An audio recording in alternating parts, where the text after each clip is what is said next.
¿Qué tal? Muy buenas noches, soy Lili Telles, bienvenidos a Cámara Libre. Hoy tengo el gusto de tener en el estudio al doctor Juan Pardinas, director del Instituto Mexicano para la Competitividad. Él es un experto en varias materias, pero particularmente en este último año ha estudiado mucho la cuestión de la reforma energética y sobre ese tema vamos a hablar a propósito de que este año pues, ha sido el gran año de las reformas que van a marcar a México para el resto de su historia.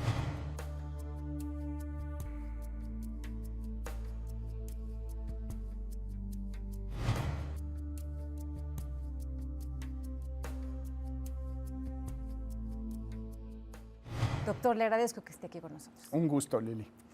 La reforma energética sin duda es la más importante, sin restarle a que las otras nos van a influir mucho, obviamente, pero la energética es la más polémica, de la que más se ha hablado, discutido, la que más se ha cuestionado, estudiado, etcétera, etcétera. Y se ha polarizado la población. Usted, que lo ha visto de una forma muy técnica, ¿cómo definiría el momento, como el corte de caja en este momento? Yo creo que es una reforma sobre la cual no teníamos alternativa. Si vemos el sistema anterior, el esquema en el que teníamos nuestro sector energético hasta hace muy pocas semanas, yo diría que era una especie de crimen contra la lógica. Fue un sector fundado a mediados del siglo XX que en su momento tuvo su plena razón de ser, su total justificación.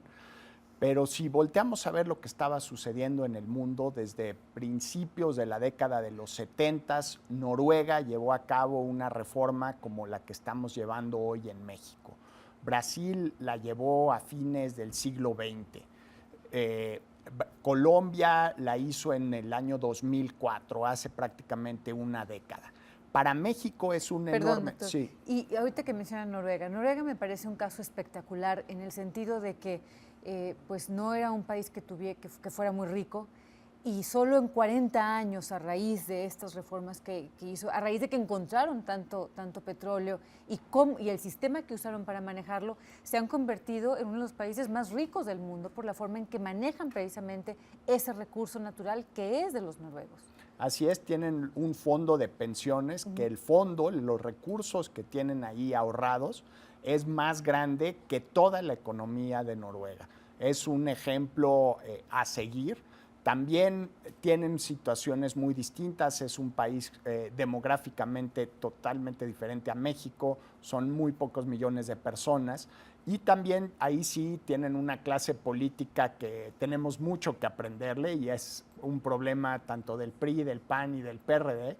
Se aguantaron a gastar todos los recursos que venían del petróleo y justamente fueron generando este fondo. México no lo puede hacer y en cierta manera tampoco lo debería hacer. Sí, los recursos que salgan de esta reforma yo creo que deben ser para transformar la economía del país, invertir en capital humano, generar oportunidades para jóvenes, por ejemplo, con talento y esfuerzo que no tienen acceso a educación preparatoria, que no tienen acceso a educación universitaria. Esas son las grandes oportunidades que, si se gasta bien el dinero derivado de la reforma energética, pueden transformar a la vida del país. Pero ¿por qué siento que esta reforma no teníamos una alternativa? Un ejemplo que me parece muy elocuente. México tenía o tiene las sextas reservas más grandes de gas en el mundo. Pero estaba prohibido sacar gas. Los privados, las empresas privadas no lo podían extraer, y a Pemex no le convenía porque hay más rendimiento, más utilidad y precios más altos en petróleo. Entonces tenía que orientar por mandato de utilizar bien los recursos públicos toda su inversión hacia petróleo. Entonces abandonamos prácticamente la explotación de gas, a pesar de ser el sexto país con más reservas. Y dice uno, bueno, tenemos la suerte de ser vecino de Estados Unidos y podemos importar gas barato. Pues no tenemos tuberías suficientes para importar ese gas. Entonces empezamos a traer, y esto ocurrió en 2012, principios de 2013, gas de países tan lejanos como Nigeria, gas de países como Perú, que costaba hasta 4 veces más de lo que lo hubiéramos podido comprar en Texas. Entonces tenemos muchísimo gas en el subsuelo, no lo podemos traer. Nuestro vecino, Estados Unidos, produce gas de manera muy eficiente, no lo podemos importar. Y acabamos trayendo gas muy caro. ¿Y por qué es importante el gas? No solo es lo que usamos en el calentador de nuestras casas, para cocinar en nuestras estufas.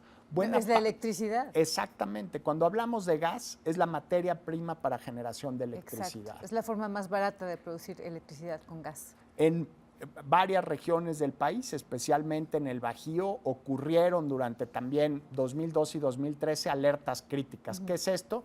Un aviso de Comisión Federal de Electricidad a los industriales de se va a ir la luz, ahí les encargamos el changarro. Pedirle a una empresa que pare sus operaciones porque no hay electricidad es como pedirle a un ser humano que deje de consumir oxígeno por una hora. Porque no hay oxígeno, sí. Entonces, cuestión suicida para la competitividad de México en las industrias. Para la generación de empleos, para crecimiento económico, para desarrollo. Esta reforma se necesitaba no solo por los problemas de Pemex, no solo porque estaba cayendo la producción de petróleo, el resto de la economía.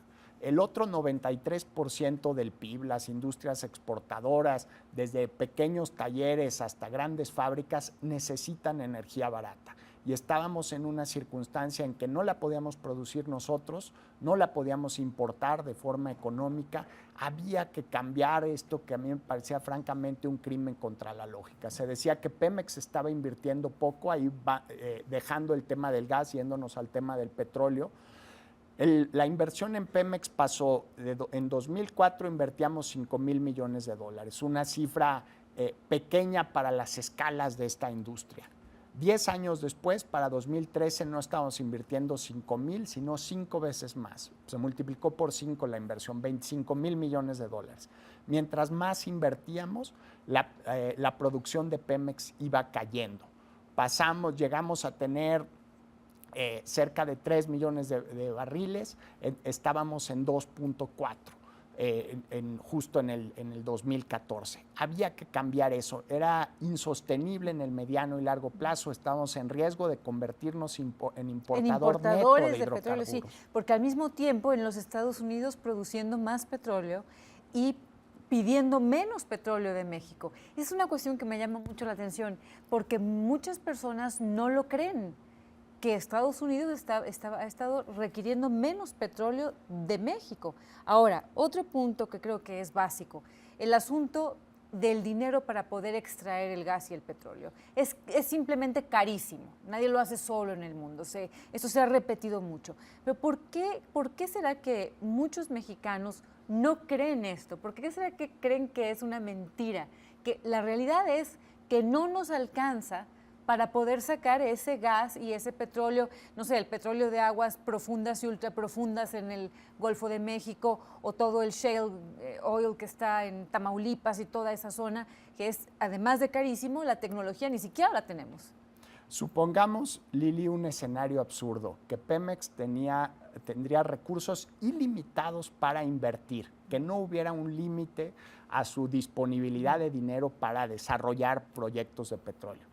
Pemex se hubiera tenido que multiplicar por más de 20, o sea, toda la empresa de Pemex, todos los trabajadores, todas las pipas, la herramienta, la infraestructura, la tecnología, simplemente para llevar el paso que tiene la industria energética de Estados Unidos. O sea, aún en un escenario totalmente hipotético y absurdo en el que sobrara el dinero. Sí, y que Pemex pudiera invertir todo lo que quisiera, la empresa, ¿cómo multiplicas esa empresa?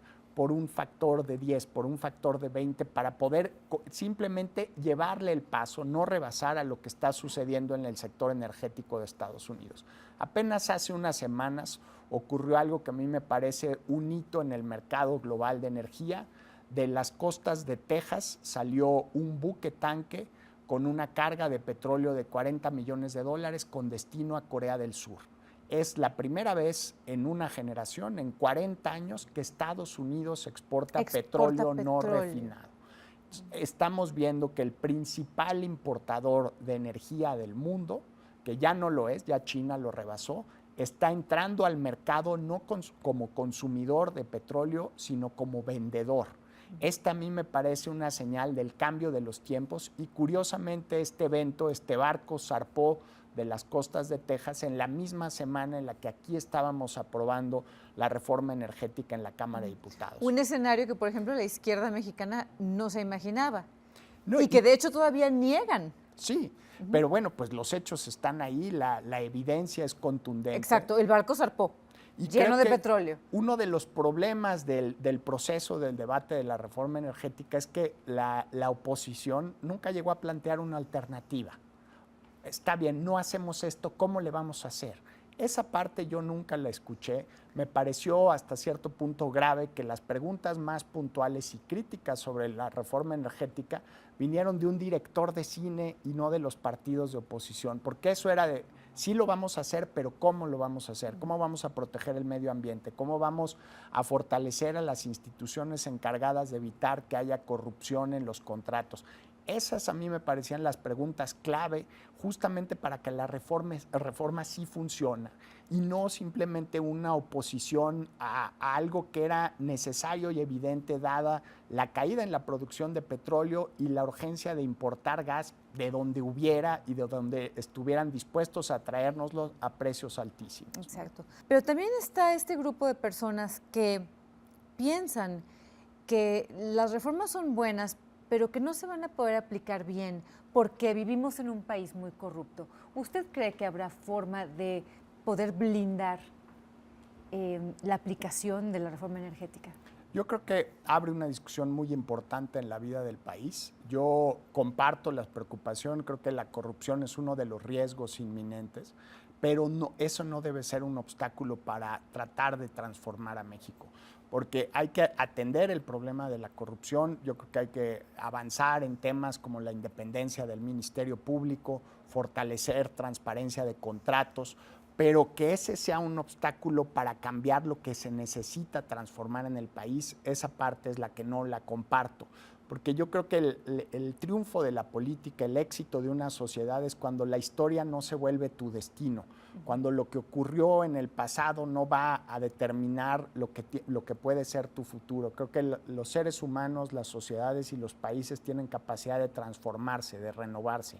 Y ahí es donde yo tengo la expectativa de que si hacemos las cosas correctas, esta reforma puede tener un impacto transformador en la vida de millones de mexicanos. No es una garantía que eso vaya a ocurrir. Ahí como dicen, el diablo y el destino está en los detalles. Las cosas se tienen que hacer bien, que ejecutar bien la reforma y ojalá una vez que esto ya esté avanzando, pues la siguiente gran discusión que tengamos en México sea el tema de la corrupción, porque sin duda es un problema que no solo afecta al sector energético.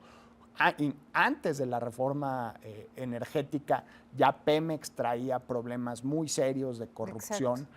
Que creo que una manera de cambiarlo es a través de la competencia. Eso nos obliga a ser mejores, a ser más eficientes, y la eficiencia es uno de los enemigos de la corrupción, porque una empresa que tiene que estar dando prebendas, cuchupos, moches, sobornos, no puede ser una empresa eficiente. Si Pemex tiene que competir en un mercado mucho más plural, en un ecosistema de mercado con distintas empresas, pues va a tener que enfrentar estos problemas de una manera mucho más profunda y seria que hubiera ocurrido en un contexto de monopólico como era antes. Bien, se nos acaba el tiempo. Hay una buena expectativa finalmente, a pesar de los peros que puedan venir, era un cambio indispensable, era una reforma indispensable.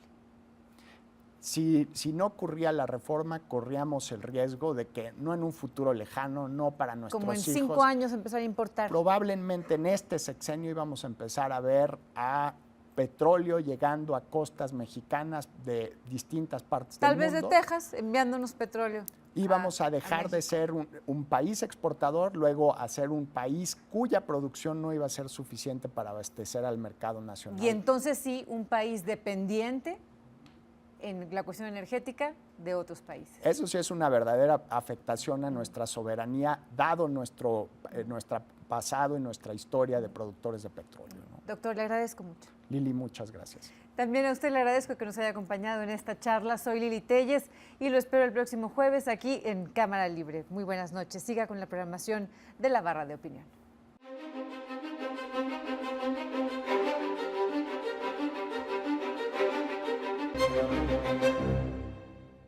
En este año, la debilidad del consumo ha mermado la venta de autos, situación que afecta también a otros rubros ligados a dicho sector, como los seguros de autos.